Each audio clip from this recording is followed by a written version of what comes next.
நடைபாதையில் நிற்கிறவங்க அப்படியே அங்க போட்டிருக்க இருக்கையில தயவு செய்து அமருமாறு கேட்டுக்கொள்கிறோம் அன்போடு.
பேரன்பும் பெருமதிப்புக்குரிய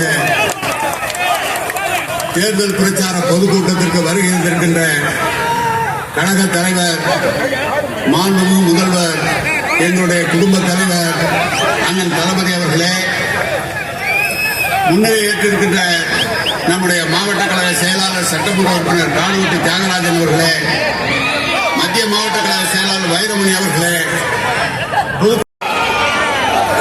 திருச்சினால திருப்புகழ் தான். இப்ப இந்தியாவுக்கே திருப்புமுனை ஏற்படுத்த நாம் தெரிந்திருக்கோம். பல திருப்புமுனைகளை தமிழ்நாட்டுக்கு தந்து தமிழகத்தினுடைய முன்னேற்றத்திற்காக தன்னுடைய வாழ்நாளெல்லாம் உழைச்ச நம்முடைய முத்தமிழக தலைவர் கலைஞருடைய நூற்றாண்டு பரிசா ஒரு மகத்தான வெற்றியை கொடுக்கிறதற்கான துவக்கமாக இங்கே நாம் திரண்டிருக்கிறோம். வெற்றினா எப்படிப்பட்ட வெற்றி? 40க்கு 40 என்ன சொல்லுங்க? 40க்கு 40 சொல்லுங்க. 40க்கு 40 நாம எழுத போற புதிய வரலாற்றுக்கு முன் தந்தை பெரியாரையும் பேரறிஞர் அண்ணாவையும் தலைவர் கலைஞர் அவர்களையும் வணங்கி இந்த பயணத்தை நான் தொடங்குகிறேன். மாநாடு போல் இந்த பரப்புரை கூட்டத்தை ஏற்பாடு செஞ்ச இந்த கூட்டத்திற்கு தலைமை தாங்கிக் கொண்டிருக்கக்கூடிய கழகத்தினுடைய முதன்மை செயலாளர் ஆற்றல் மிகு கே.எம். நேரு அவர்களே, மறுமலர்ச்சி திராவிட முன்னேற்ற கழகத்தினுடைய பொதுச் செயலாளர் என்னுடைய ஆறுவீர் அண்ணன் வைகோ அவர்களே, கழகத்தினுடைய துணை பொதுச் செயலாளர் நாடாளுமன்ற உறுப்பினர் ஆர் ராசா அவர்களே,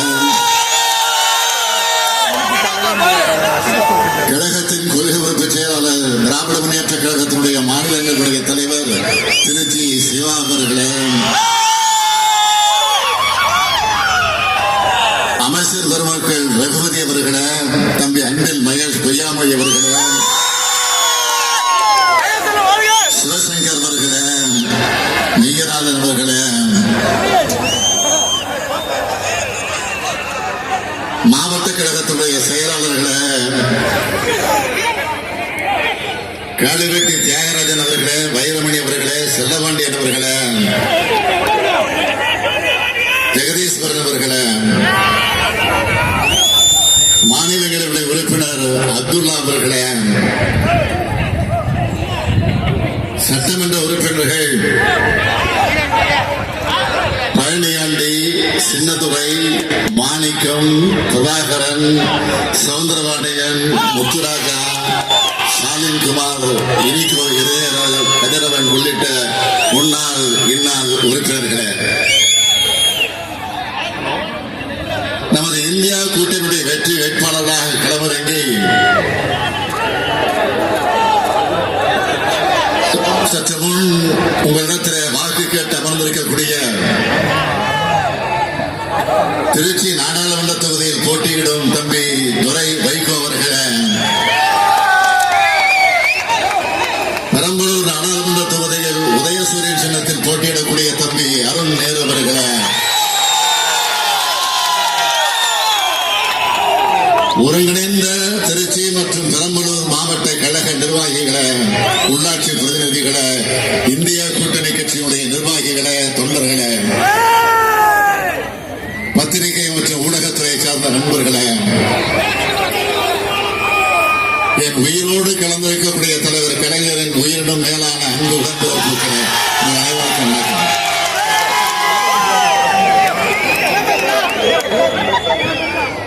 எல்லாத்துக்கும் தொடக்கமா இருக்கிறது இந்த திருச்சி தான். திராவிட முன்னேற்ற கழகம் தேர்தலில் நிற்கணும்னு 1956ஆம் ஆண்டு முடிவெடுக்கப்பட்டது இந்த திருச்சி மாநாட்டில் தான். திருச்சி பாதை எப்போதுமே வெற்றி பாதை. அதில் அடையாளமாக தான் திராவிட முன்னேற்ற கழகத்திற்கு 6 முறை ஆட்சி பொறுப்பை வழங்கி இருக்கிறாங்க தமிழ்நாட்டு மக்கள். நேரு அவர்கள் சொன்னது போல கடந்த சட்டமன்ற தேர்தலுக்கு முன்னால் தமிழ்நாட்டின் விடியலுக்கான முழக்கென்ற எழுச்சி மிகு கூட்டத்தை ஏற்பாடு செஞ்சு இங்கு அழைச்சிக்கிட்டு வந்தார் ஆறு சகோதரர் கே நேரு அவர்கள். அதுதான் தமிழ்நாட்டில் அதிமுக ஆட்சியை வீழ்த்தி கோட்டையில திராவிட முன்னேற்ற கழகத்தோட ஆட்சியை அமர வச்சது. உங்களில் ஒருவனான இந்த முத்துவேல் கருணாநிதி ஸ்டாலின் முதலமைச்சராக பொறுப்பேற்றார். அன்று முதல் இந்தியாவை பாராட்டுகிற நல்லாட்சியை நடத்தி வருகிறேன். பாசிச பாஜகவை வீழ்த்தி இந்தியா கூட்டணியோட ஆட்சியை ஒன்றியத்தில் ஏற்படுத்துவதற்காக நடக்கிறது தான் இந்த நாடாளுமன்ற தேர்தல். தேர்தல் என்பதால் பிரதமர் இப்போது இந்தியாவிலே இருக்கிறார். அதனால்தான் அடிக்கடி தமிழ்நாட்டுக்கு வராது. இல்லைன்னா பெரும்பாலும் வெளிநாட்டில் தான் இருப்பாரு. சமீபத்தில் சேலத்தில் உரையாற்றின பிரதமர் மோடி அவர்கள் தமிழ்நாட்டில் அவருக்கு செல்வாக்கு அதிகமாகிவிட்டதால் திமுகவினருக்கு தூக்கம் வரல அப்படின்னு பேசியிருக்கிறார். உண்மையிலே தன்னுடைய ஆட்சி முடிய போகுதுன்னு பிரதமர் மோடிக்கு தான் தூக்கம் வரல. அவருக்கு ஏற்பட்டிருக்கக்கூடிய தோல்வி பயம் அவருடைய முகத்திலையும் கண்ணிலையும் நல்லா தெரியுது. சரி, தமிழ்நாட்டுக்கு இத்தனை முறை வந்தார, அவர்கிட்ட நான் ஒரே ஒரு கேள்விதான் கேட்டேன். அதுக்கு ஒரு முறையாவது அவர் பதில் சொல்லி இருக்கிறாரா? மாதம் வந்தாலும் அவர் பதில் சொல்லல. இனி வந்தாலும் சொல்ல முடியாது, சொல்லவும் முடியாது.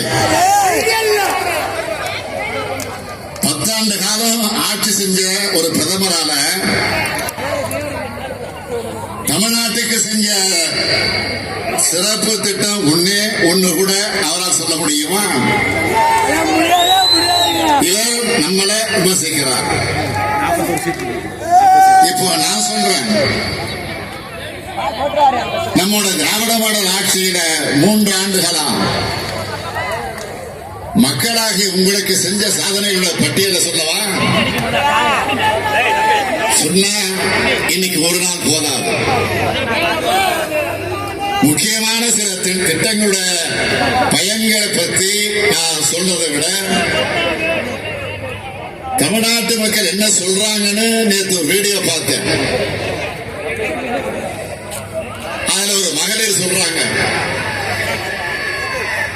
எங்க வீட்டுல குழந்தைகளுக்கு உடம்பு சரியில்லைன்னா காசுக்காக யாரையும் எதிர்பார்க்க வேண்டிய தேவையே இனிமே இல்லை.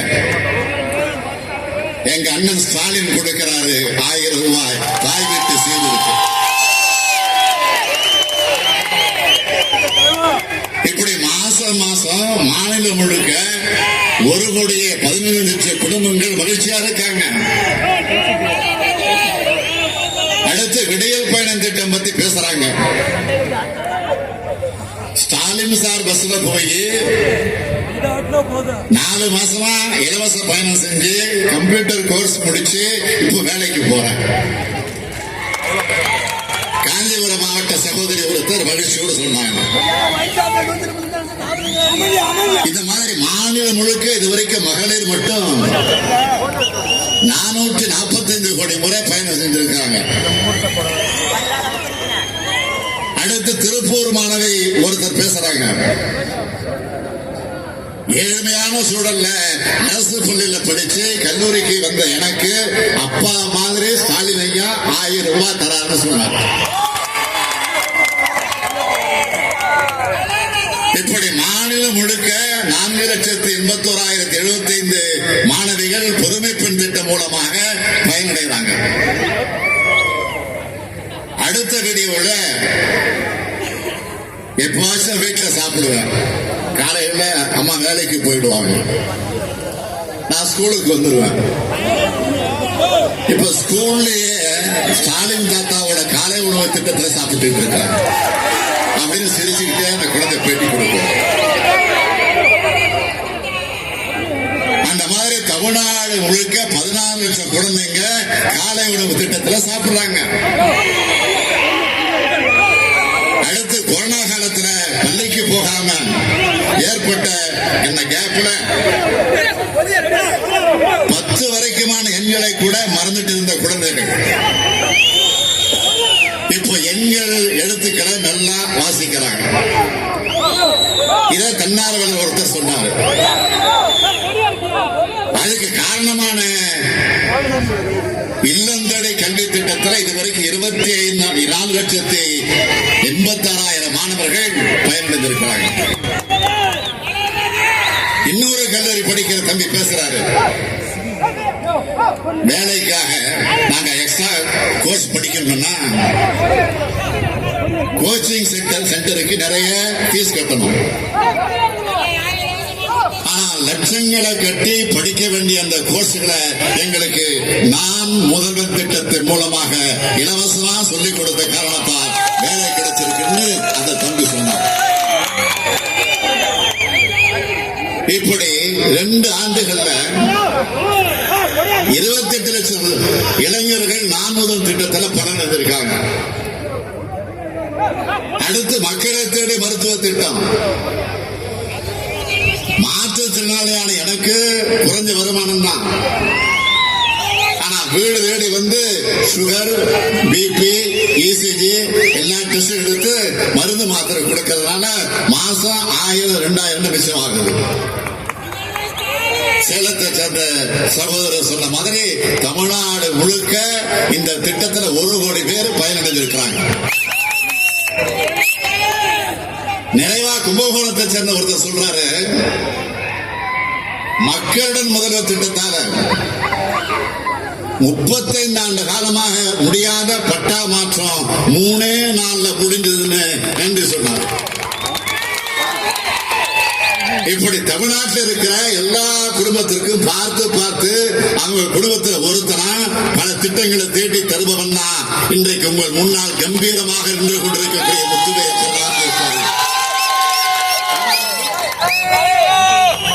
மாநிலத்தை ஆளும் நாங்க தாங்க முடியாத நிதி நெருக்கடியிலும் இவ்வளவு செஞ்சிருக்கிறோம். நீங்க என்னென்ன சிறப்பு திட்டங்களை தமிழ்நாட்டுக்கு செஞ்சிருக்கீங்கன்னு பிரதமர் கிட்ட கேட்டா, சென்னை தூத்துக்குடி வெள்ள பாதிப்புக்கு ஏன் நிதி தரலன்னு பிரதமர் கிட்ட கேட்டா, எய்ம்ஸ் மருத்துவமனையை ஏன் கட்டலன்னு பிரதமர் கிட்ட கேட்டா, புதிய ரயில் திட்டம் எங்கன்னு பிரதமர் கிட்ட கேட்டா, இங்க இருக்கக்கூடிய ஒன்றிய அரசு பணிகள் ஏன் தமிழ்நாட்டுக்கு இளைஞர்களுக்கு முன்னுரிமை தரமாட்டேங்கிறீங்க அப்படின்னு கேட்டா, எதுக்காவது அவர்கிட்ட சரியான பதில் இருக்கா? அவருடைய தோல்விகளை மறைக்க, மாநில உரிமைகளை பறிக்க, அதை மறைப்பதற்காக தமிழ் மொழியை புறக்கணிச்சதை மறைக்க, தமிழ்நாட்டு வளர்ச்சிக்கு முட்டுக்கட்டை போட்டதை மறைக்க, மொத்தத்தில் உண்மையான மக்கள் பிரச்சனைகளை மறைக்க, தேவையில்லாத விஷயங்களை எல்லாம் பேசி திசை திருப்புறாரு. தேர்தலுக்கு தேர்தல் நீங்க நடத்துகிற கபட நாடகங்கள் இனி தமிழ்நாட்டு மக்கள் மட்டுமல்ல, ஒட்டுமொத்த இந்திய மக்களும் நம்ப மாட்டாங்க, உங்களை மன்னிக்கவும் மாட்டாங்க. மாநிலம் முழுவதும் பண்ண திட்டங்களை நான் பட்டியல் போட்டேன். நலத்திட்டங்கள் மட்டுமல்ல, இந்த மாவட்டங்களுக்கு செஞ்சுக்கிட்டு இருக்கிற வளர்ச்சி திட்டங்களையும் சொல்லவா? சிலவற்றை மட்டும் சொல்றேன். 350 கோடி ரூபாய் மதிப்பீட்டில் திருச்சியில ஒரு மிகப்பெரிய பேருந்து முனையம் மற்றும் கனரக வாகன சரக்கு மையம் அமைக்கும் பணி நடந்துகிட்டு இருக்கு. 142 கோடி ரூபாய் மதிப்பீட்டில் மணப்பாறையில உணவு பூங்கா, நவல்பட்டுல தகவல் தொழில்நுட்ப மையம், பஞ்சப்பூர்ல 410 கோடி ரூபாய் மதிப்பீட்டில் மினி டைடல் பார்க். ஒரே நாடு ஒரே தேர்தல்கிற பேர்ல ஜனநாயகத்திற்கு சாக்குழி தோன்றக்கூடிய மையத்தை நிறுத்தப்படும்.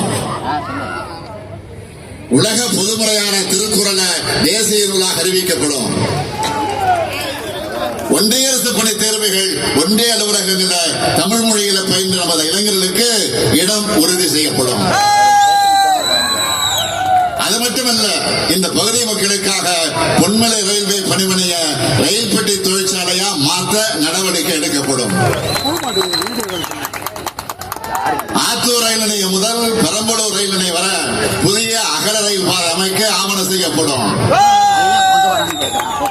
நம்முடைய அமைச்சர் தம்பி மகேஷ் அடிக்கடி கோரிக்கை வைக்கப்படுது என்னன்னா கேட்டீங்கன்னா, தேசிய நெடுஞ்சாலையில பால் பண்ணை முதல் துவாக்குடி வர உயர்மட்ட சாலை அமைக்கப்படும். அது மட்டுமல்ல, தேர்தல் அறிக்கையில சொல்லாத ஒன்றையும் இங்க ஒரு வாக்குறுதியாக கொடுக்க விரும்புறார். அந்த உயர்மட்ட சாலை அமைப்பதோடு அணுகு சாலையும் அமைக்கப்படும். இப்படி மக்களுக்கான திட்டங்களை சிந்தித்து செயல்படுத்தக்கூடிய அளவுக்கு பாடுபடக்கூடியவர்கள் தான். ஆனா தமிழ்நாட்டில் சொல்றதுக்கு எதுவுமே இல்லாத ஆட்சியை நடத்துறவர் தான் நம்முடைய பாரத பிரதமர் நரேந்திர மோடி அவர்கள். அவரால் சாதனைகளை சொல்ல முடியல. மேடைக்கு மேடை என்ன சொல்றாரு? 10 ஆண்டு நான் ஊழலற்ற அரசாங்கத்தை நடத்த என்ன சொல்றாரு? பாஜக ஆட்சியில் நடந்த ஊழல்களை பத்தி நாம மட்டுமல்ல, நாடு முழுக்க கேள்வி கேட்டாலும் அவரால் பதில் சொல்ல முடியல. இந்த 10 ஆண்டு ஆட்சியில ஊழல்கள் ஒன்றா ரெண்டா நான் எடுத்து சொல்ல, அதுக்கு இமாலய எடுத்து காட்டுதான். இந்திய ஜனநாயகத்திற்கு அழிக்க முடியாத அவமானத்தை ஏற்படுத்தி இருக்கக்கூடிய தேர்தல் பத்திர ஊழல். கடந்த 5 ஆண்டுகள்ல இடி, ஐடி, சிபிஐ இப்படிப்பட்ட ஒன்றிய அரசோட அமைப்புகளோட பாஜகவுடைய கைப்பாவையா பயன்படுத்தி அவங்களை ரைடுக்கு அனுப்புறது. அப்புறம் அப்புறம் பாஜகவுக்கு நிதியா தேர்தல் பத்திரங்களை வாங்குறது 8000 கோடி ரூபாய்க்கு மேல் வசூல் பண்ணியிருக்காங்க.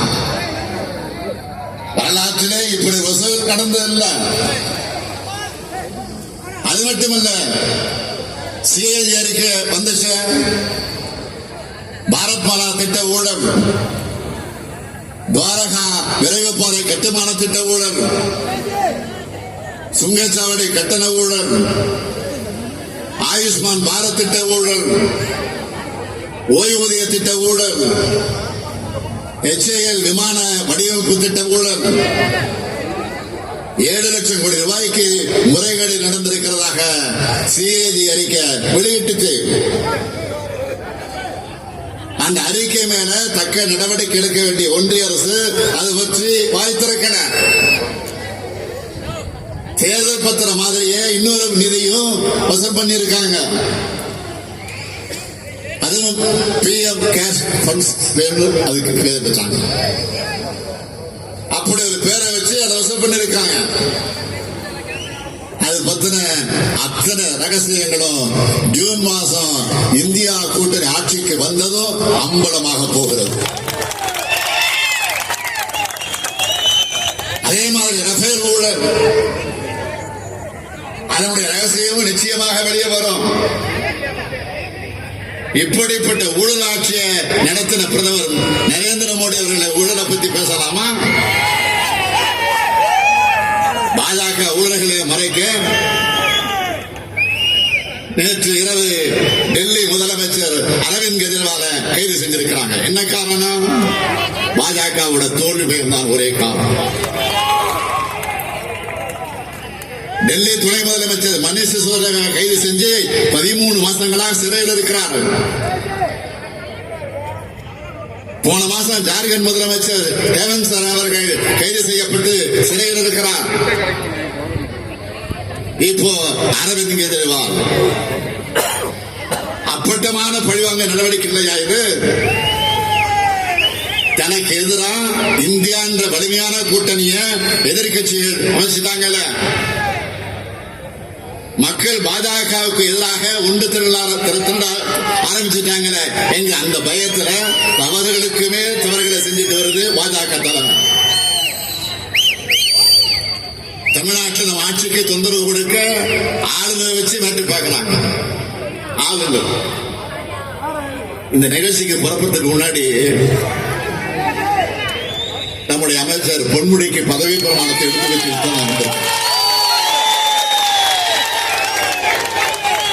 யாரு ஆளுநர் அவராக பண்ணாரா? முடியாது. நாங்க விடுவோமா? திமுக காரங்க நாங்க.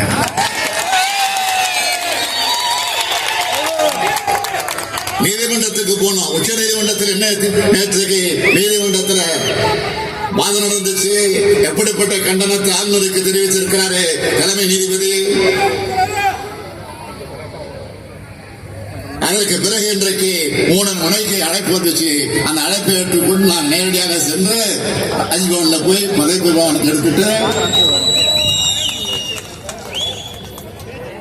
ஒரு மரியாதைக்கு ஆளுநருக்கு முக்கியத்துவம் கொடுத்துட்டு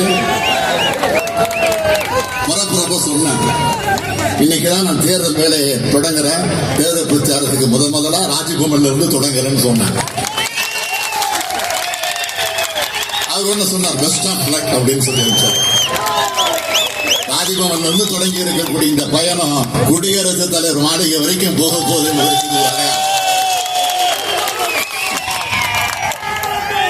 மக்களுக்கான சட்டங்களை நாம் நிறைவேற்றினா அதுக்கு ஒப்புதல் தராமல் இருந்தாரு. நாம் ஒவ்வொரு முறையும் உயர் நீதிமன்றத்துக்கு போகிறோம். மக்களை எதிர்கொள்ள பயப்படக்கூடிய பாஜக அமலாக்கத்துறை, சிபிஐ, வருமான வரித்துறை போன்ற புலனாய்வு அமைப்புகள் மூலமாகவும் ஆளுநர் மூலமாகவும் எதிர்கொள்கிறது கோழைத்தனம், வேடித்தனம். உங்களுடைய மிரட்டல், ஊரட்டல் அரசியல் அத்தனையும் மக்கள் கவனிச்சுட்டு இருக்கிறாங்க. இது இந்தியா கூட்டணிக்கும் பாஜகவுக்குமான யுத்தம் அல்ல. இது இந்திய நாட்டு மக்களுக்கும் பாசிச பாஜகவுக்குமான யுத்தம் என்பது மறந்துடாதீங்க. இந்த யுத்தத்துல மக்கள் தான் வெற்றி பெறுவாங்க. பாசிச பாஜக வேரோடும் வேரடி முன்னோடு வீழ்த்தப்படும்.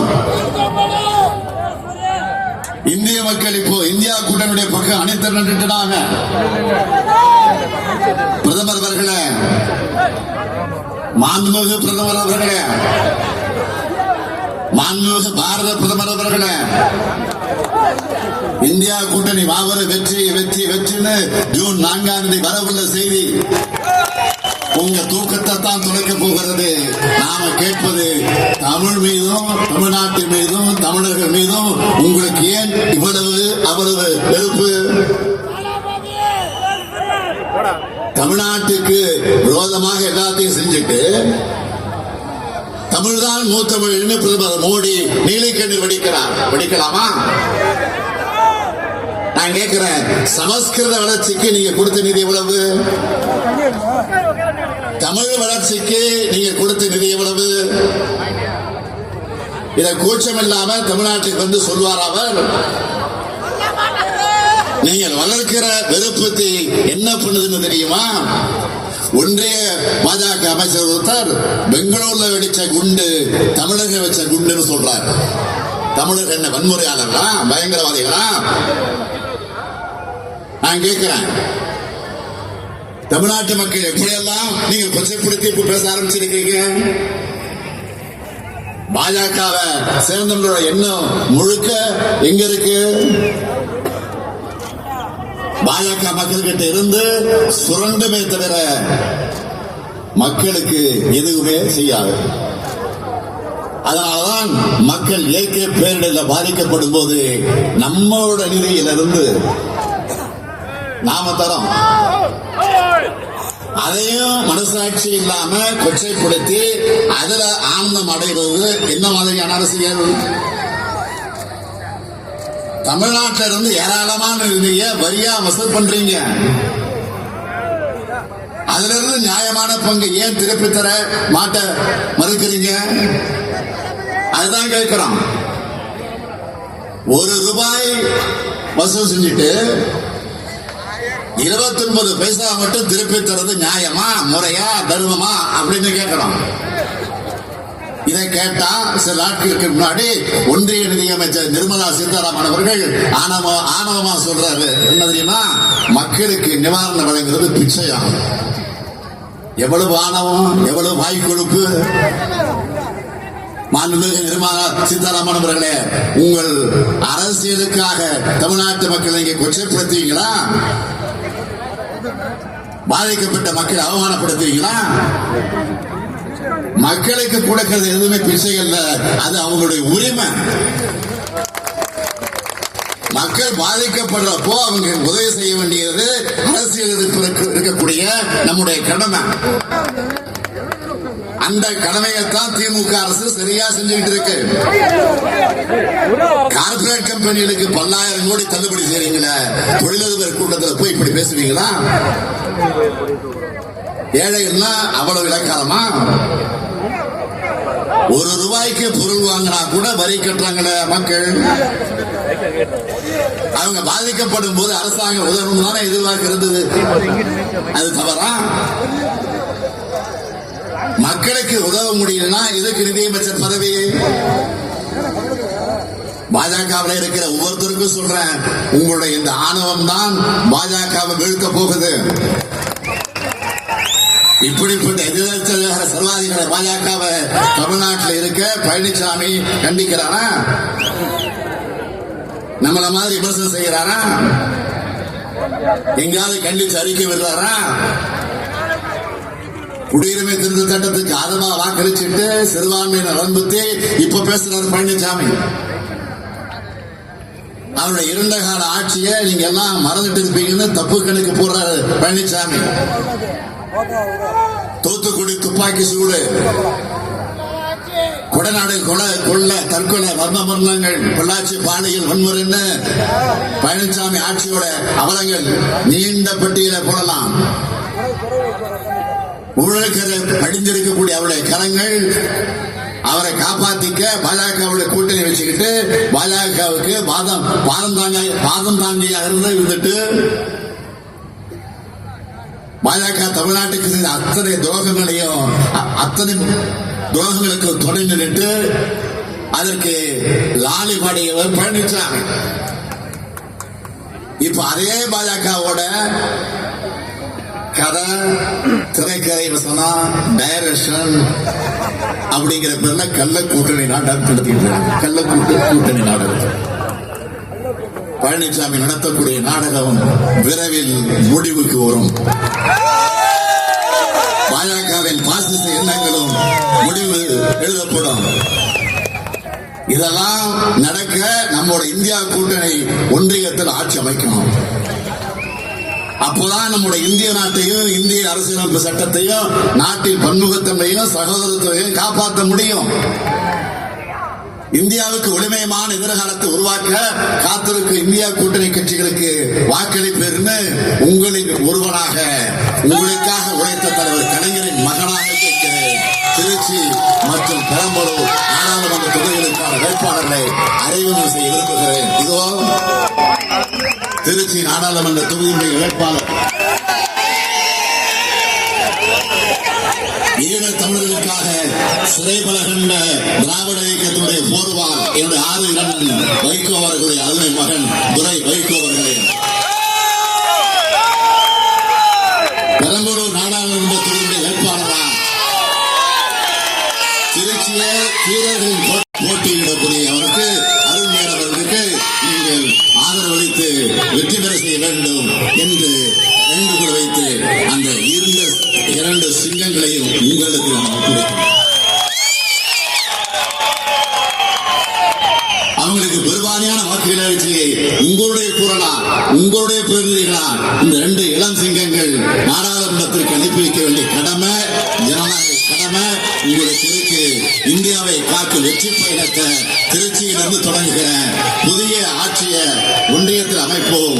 ஒளிமயமான இந்தியாவை உருவாக்குவோம்.